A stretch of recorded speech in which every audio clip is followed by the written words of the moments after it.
बिस्मिल्लाहिर्रहमानिर्रहीम। अस्सलाम वालेकुम वरहमतुल्लाहि वबरकातुहू।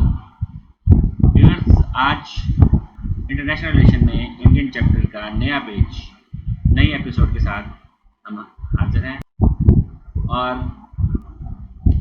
आज आपको ये बताना ये है कि इस वक्त इंटरनेशनल मीडिया या इवन इंडियन मीडिया जो है ना, वो अपनी तरक्की के बारे में बहुत ज़्यादा ज़ोरों शोर से बात कर रहा है।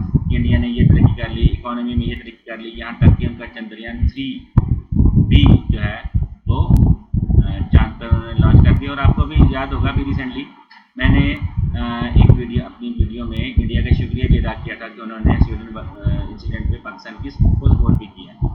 लेकिन इंडिया का एक ये भी चेहरा है कि इंडिया के अंदर आग लगी हुई है, इंडिया की एक रियासत इस वक्त जल रही है और इसके बारे में रिपोर्टिंग वो नहीं हो रही जो कि होनी चाहिए। वो क्या है जी, आइए देखते हैं। Manipur is burning. इंडिया की एक रियासत है मणिपुर, वहाँ आग लगी हुई है। इंडिया इज फेसिंग फायर, आग वहाँ पर लगी हुई है और वहाँ पर लड़ाई हो रही है, उसको मारा जा रहा है। लोग कम्युनिटीज़ के बारे में मुकम्मल डिटेल वो क्या है अभी हम आपको उसके बारे में बताते हैं। आप देख रहे हैं आप नॉलेज बैंक, मैं हूं अमजद।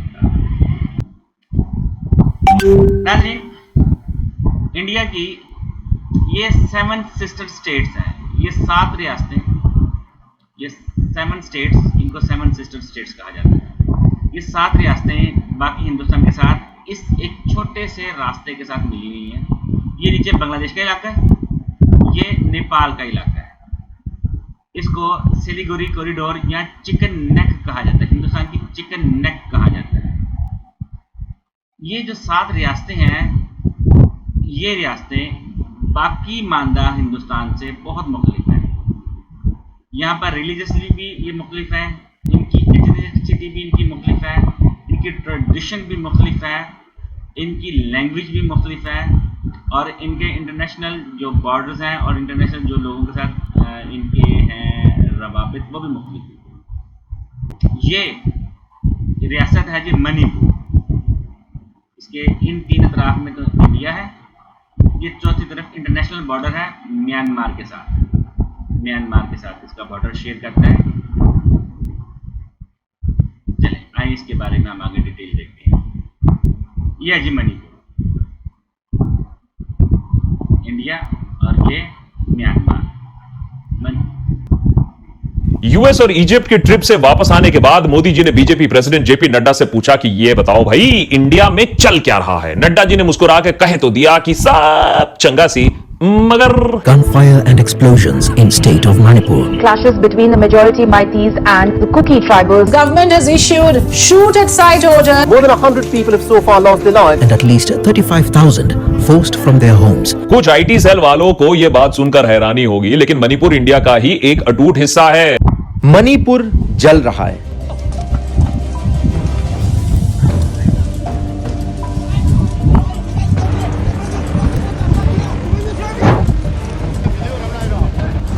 दो महीने से ऊपर हो गए इस बात को और हर दिन फ्रेश वायलेंस आज भी रिपोर्ट हो रही है। 140 से ज्यादा लोगों की डेथ हो चुकी है। 140 लोग, एक बार सोच के देखना इस नंबर को। अब तक आपने डेफिनेटली सुन लिया होगा कि यहाँ पर कोई 2 ट्राइब्स हैं, इनके बीच की लड़ाई है, कुछ रिजर्वेशन का भी इशू है, लेकिन ये बात इतनी आसान नहीं है। इसकी जो स्टोरी है वो बहुत डिटेल्ड है। पूरी हिस्ट्री और जो ज्योग्राफी है वो इतनी ज्यादा डीप है कि आई एम श्योर इसके 1% पार्ट का भी अंदाजा आपको नहीं होगा। मेरी स्टेट जल रही है, ये कहा बॉक्सर मैरी कॉम ने मणिपुर के बारे में। अभी बहुत बुरा हाल हो रहा है, मैं सोच भी नहीं पाया ऐसे अचानक कैसे हो रहा है। मणिपुर अभी पूरी केओस में है।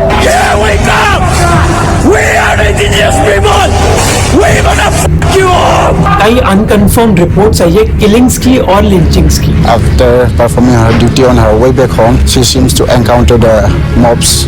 She was shot there at that moment and died. Manipur is burning. Manipur चल रहा है।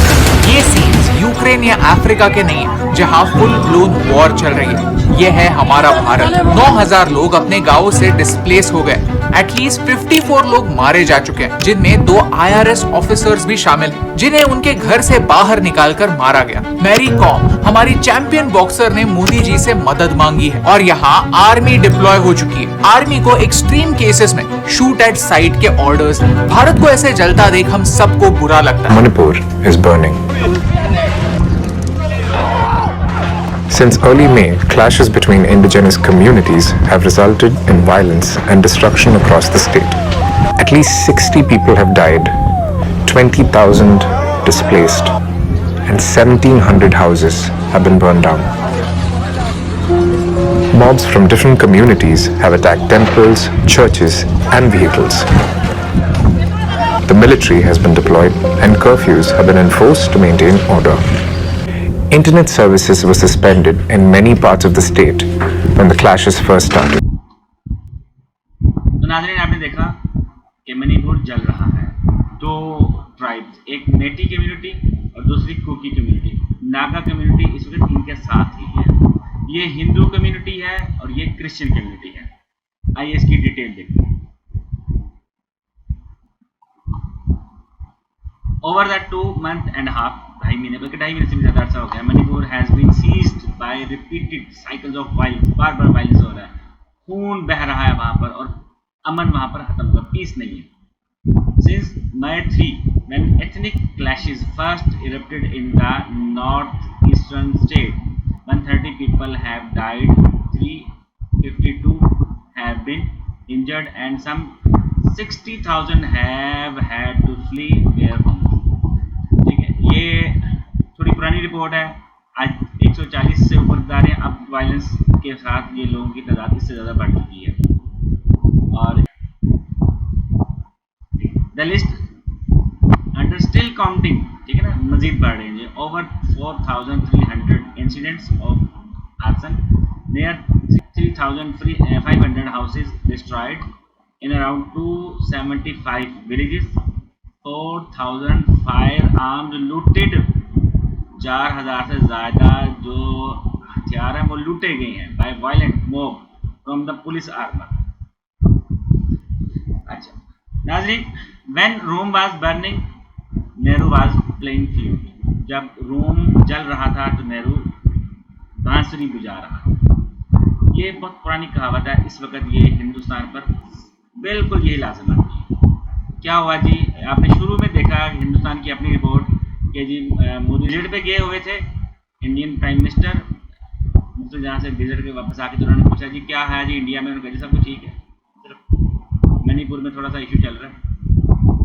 तो मणिपुर में जो मेन कम्युनिटी है वो जी मेटी कम्युनिटी, ये हिंदू कम्युनिटी है। 50% से 53%, बाज़ रिपोर्ट में ये 60% तक भी इनकी आबादी है। लेकिन मणिपुर का टोटल जो लैंड एरिया है उसका जस्ट 10% इनके पास है और ये सारे का सारा प्लेन एरिया है। प्लेन एरिया से मतलब मैदानी इलाका है और ये इनका कैपिटल एरिया है। इम्फाल इनका कैपिटल एरिया है। नीचे कुकी कम्युनिटी, इनके पास 90% लैंड है। इनके पास 10%, इनके पास 90% लैंड है और ये तकरीबन 45% ये लोग पॉपुलेशन में है। 1901 में यहाँ पर जो क्रिश्चियन 1901 में यहाँ पर जो क्रिश्चियनिटी कम्युनिटी थी उनकी तादाद 8% से ज़्यादा नहीं थी, जो कि बढ़कर 1991 में ये तादाद 34% हो गई। 2021 में ये तादाद 45% हो गई। तकरीबन 60% ये और 45% ये। और इनके पास लैंड एरिया है 10%, इनके पास लैंड एरिया है 90% और नागा कम्युनिटी जो है ना इनके पास जस्ट 5% जो है कम्युनिटी यहाँ पर है। अच्छा, यहाँ की जो पार्लियामेंट है, यहाँ पर जो मणिपुर की जो स्टेट असेंबली है,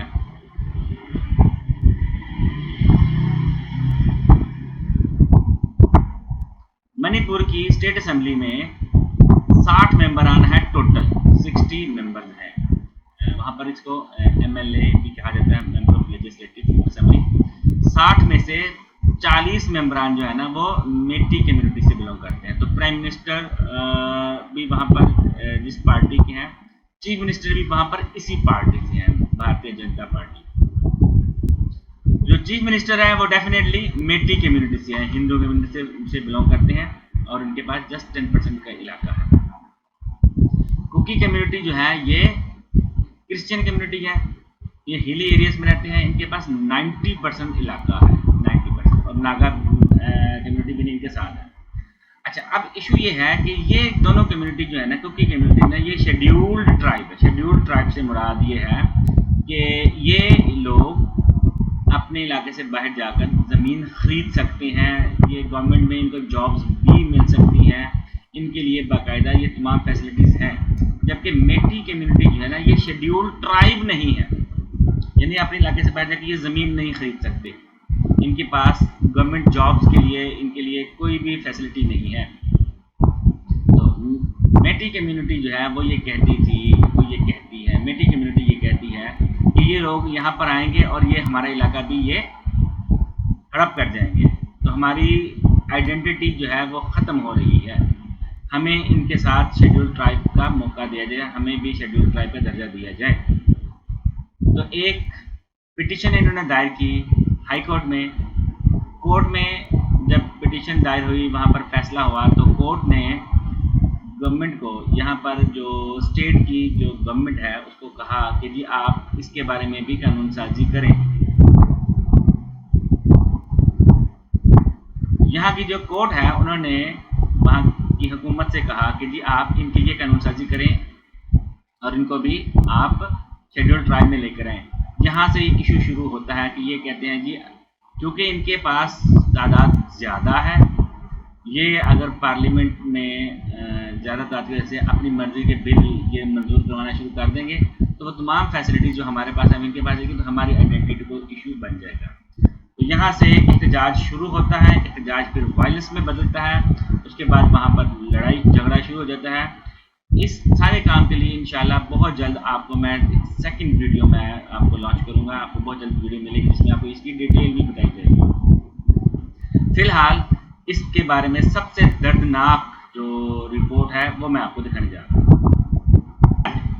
ये वाकया वैसे तो पाकिस्तानी रिपोर्ट मैं कर रहा हूँ, न्यूज़ रिपोर्टिंग कर रहा हूँ, लेकिन ये जी नाजरीन, ये वाकया वैसे तो पाकिस्तानी रिपोर्टिंग में कर रहा हूँ, लेकिन ये इंडियन की भी यही रिपोर्ट है। मणिपुर वाकया, मुल्क के लिए जंग लड़ी लेकिन बीवी की हिफाजत ना कर सका साबिक भारतीय फौजी।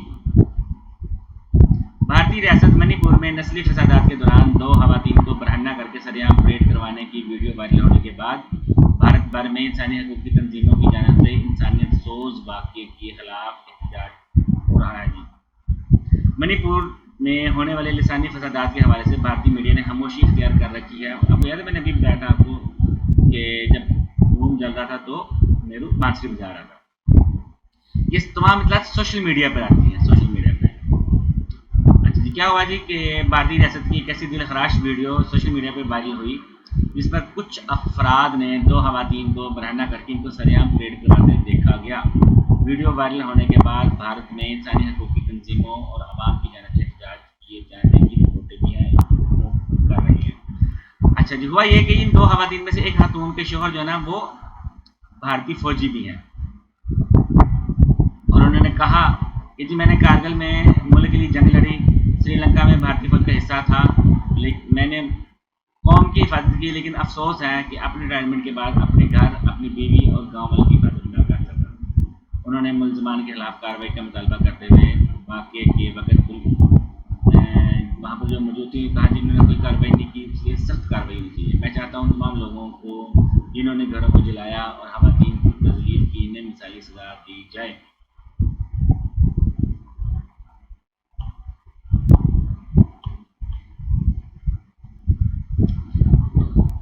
जैसा कि आपने ये देखा कि वहाँ पर इतना वायलेंस हो चुका है और इंडियन जो है ना वो बिल्कुल गवर्नमेंट जो है इस पर बिल्कुल वजह नहीं दे रही।